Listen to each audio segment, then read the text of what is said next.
The end of a superpower, the collapse of the Soviet Union. A superpower that had dominated world politics for the majority of the 20th century came to an end with the fall of the Soviet Union in 1991. A complicated interaction between governmental changes, growing nationalist movements, economic stagnation, and outside factors caused the collapse. In this video, we will highlight 7 key points that encapsulate the factors leading to its dissolution. Number 7. Economic stagnation. The Soviet economy was in a severe condition of stagnation by the 1980s, which exposed the structural defects in its centralized, planned economic structure. This paradigm, which was once intended to encourage quick industrialization and military might, grew more ineffective over time. Because of its heavy reliance on state ownership and control, the command economy hindered individual initiative and impeded innovation. Because of this, manufacturing limits frequently gave priority to quantity over quality, which resulted in a general shortage of consumer products, including anything from household appliances to staple foods. The agricultural industry presented unique challenges. Collective farms intended to increase output suffered from inadequate administration and a dearth of worker incentives. This undermined the USSR's self-sufficiency by causing persistent food shortages and forcing the government to buy grain primarily from the US and Canada. As people looked for products that were not available through official channels, a black market grew, establishing a parallel economy that further undermined state authority. The Soviet economy was also severely impacted by the sharp drop in oil prices in the middle of the 1980s, which went from about $120 per barrel in 1980 to about $24 by 1986. Since oil and gas exports made up a sizable amount of foreign exchange revenues, they were essential to state revenue. This economic downturn fueled public unhappiness and reduced trust in the Communist Party's capacity to rule, creating an environment that was favorable to calls for reform. Number 6. Gorbachev's Reforms. With his bold changes aimed at resolving the systemic problems besetting the country, Mikhail Gorbachev's rise to power in 1985 was a turning point for the Soviet Union. His Perestroika restructuring and Glasnost openness initiatives aimed to revive the flagging economy and promote transparency. Greater press and speech freedom was promoted by Glasnost, enabling people to publicly air their complaints about the administration. The Communist Party was seen to be corrupt and inefficient as a result of this newfound transparency, which sparked a public outcry against the party's previous practices and policies. In the meanwhile, Perestroika included aspects of market economics in an attempt to decentralize economic control. Nevertheless, these reforms were sometimes badly implemented and encountered strong opposition from firmly established bureaucrats who feared losing their advantages and authority. Rather than stimulating the economy, these measures instead served to further depress the already fragile economy by subjecting citizens to ever-increasing costs, unrelenting shortages, and excessive inflation while maintaining governmental control over many facets of daily life. These elements worked together to weaken Gorbachev's position of power and to initiate a series of events that would ultimately lead to the disintegration of the Union. Number 5.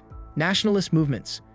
In the late 1980s, nationalist movements grew rapidly throughout the Soviet republics as a result of Gorbachev's waning hold on power.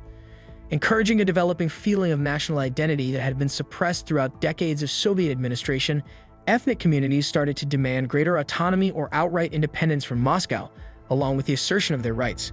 Leading this movement were the Baltic states Estonia, Latvia, and Lithuania. They proclaimed their independence in 1990-1991, citing historical grievances against Soviet dominance as well as a desire for self-determination based on cultural rebirth. Growing nationalist sentiments were also observed in other republics, including Ukraine, Georgia, and Armenia, as local leaders took advantage of the public's dissatisfaction with Moscow's centralized government.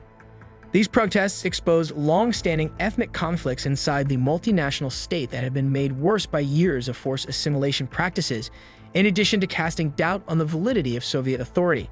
The republics grew more determined to establish their sovereignty over Moscow's rule and recover their unique national identities as a result of the Kremlin's incapacity to adequately respond to these desires, which further diminished the Soviet Union's authority. Number 4. The fall of the Berlin Wall. A pivotal event that had an impact on the Soviet Union as well as all of Eastern Europe was the fall of the Berlin Wall on November 9, 1989. It represented not only the end of communist rule in East Germany, but also an Eastern European rejection of government in the Soviet model. The incident set off a wave of revolutions in other Eastern Bloc nations, including Hungary opening its borders to East German refugees, Solidarity winning elections in Poland, and the Velvet Revolution in Czechoslovakia. These developments showed how quickly Soviet dominance was eroding. The Soviet Union was isolated by its loss of power over Eastern Europe, and the republics that were once part of it were encouraged to forge their own paths to independence. Nationalist movements within the USSR itself were both encouraged and validated by the ideological revolution taking place throughout Eastern Europe. People started to imagine a future independent of Moscow. Eastern European republics seeking independence from repressive government became influential role models for other USSR republics as they moved toward democracy and market economies. Number 3. The August coup attempt. As dissatisfaction with Gorbachev's reforms grew, hardline Communist Party members attempted a coup in August 1991 in an effort to reinstate established power structures. The coup leaders claimed that Gorbachev's policies were causing the increasingly fragmented state to spin out of control. Therefore, they attempted to re-establish authority over it while rolling back Glasnost and Perestroika. But when Boris Yeltsin became a prominent opponent, their efforts backfired dramatically.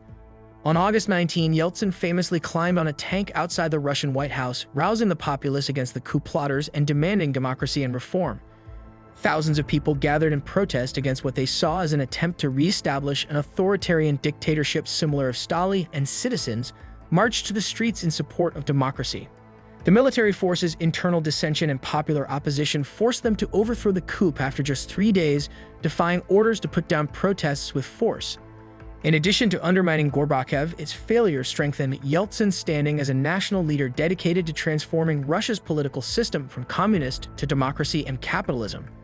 This was a turning point that sped up calls for independence from other republics. In modern times, Number 2. Dissolution of political structures. Political systems inside the USSR quickly collapsed after the failed coup attempt in August 1991 as different republics grew more and more determined to become independent.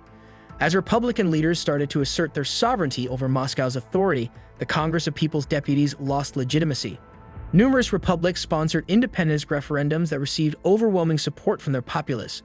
As tensions between nationalist movements and central authorities grew, the Supreme Soviet's ability to keep peace and order within a state that was becoming more and more divided due to conflicting interests of different ethnic groups vying for independence or autonomy diminished. The dissolution of institutions such as the KGB into independent agencies that lacked unity or allegiance to a central government, in the meantime, created a power vacuum that gave republic leaders, many of whom were emboldened by popular support, the freedom to follow their own paths toward independence without fear of reprisals from a weak central authority that was either unable or unwilling to act effectively. Number 1. Formation of independent states. The Soviet Union formally came to an end on December 31, 1991, when it was succeeded by 15 sovereign countries: Russia, Tajikistan, Ukraine, Uzbekistan, Azerbaijan, Estonia, Georgia, Kazakhstan, Kyrgyzstan, Latvia, Lithuania, Moldova, and Uzbekistan. As these newly independent governments navigated their pathways toward democracy and market economies amid lingering remnants of Soviet authority that profoundly affected their political landscapes, this transition signaled not just a geopolitical upheaval, but also substantial cultural transformations. While some republics embraced reforms swiftly and sought integration with Western organizations like the EU and NATO, others faced governance challenges characterized by corruption or authoritarian tendencies amid economic turmoil made worse by years of centralization without sufficient preparation for market competition or self-governance. Even in the middle of newly acquired sovereignty, ethnic tensions simmered beneath the surface of peace in a number of places where mixed people coexisted uneasy following decades of domination by Moscow. These facts demonstrate how one of the most powerful superpowers in history fell quickly due to a mix of external forces and internal shortcomings. If you liked our video, please hit the like button and subscribe to our YouTube channel.